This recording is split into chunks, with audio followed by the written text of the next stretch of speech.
ಈ ದುರ್ಘಟನೆ ಬಗ್ಗೆ ಏನು ಹೇಳೋಕ್ಕೆ ಇಷ್ಟಪಡ್ತೀರಾ ಸರ್ ನೀವು? ಇದು ಭಾಳ ಒಂದು ದುರದೃಷ್ಟಕರ ಒಂದು ಘಟನೆ. ಹೌದು. ಇಲ್ಲಿ ಯಾವಾಗಲೂ ಜಾಸ್ತಿ ಆನೆಗಳು ಈ ಕೆರೆಗೆ ಬಂದೇ ಬರ್ತವೆ. ಹೌದು. ಆದರೆ ಈಗ ಏನು ಈ 2 ಆನೆಗಳ ಒಂದು ಸತ್ತಿದ್ದಾವೆ. ಈ ಎಲ್ಲ ಒಂದು ಕಂಡೀಷನ್ ನೋಡಿದರೆ ಅಲ್ಲಿ ಎಲೆಕ್ಟ್ರಿಕ್ ಲೈನ್ಸು ಕೆಳಗಡೆ ಬಂದು ಪೋಲ್ಸ್ ಎಲ್ಲ ಇದಾಗಿ ಕೆರೆ ಹತ್ತಿರ ಇವರು ಪೋಲ್ಸ್ ಹಾಕಿರೋದ್ರಿಂದ ಎಲ್ಲ ಕೆರೆ ಹತ್ತಿರ ಬಂದಿದೆ.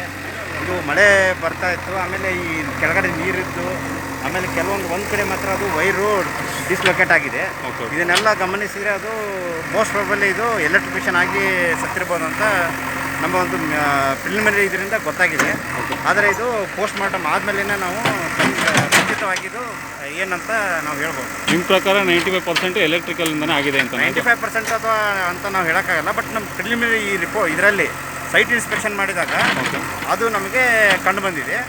ನಾವು ಪೋಸ್ಟ್ ಮಾರ್ಟಮ್ ಆದಮೇಲೆ ಕರೆಕ್ಟಾಗಿ ಅದಕ್ಕೆ ಏನಂತ ಗೊತ್ತಾಗುತ್ತೆ. Okay, thank you.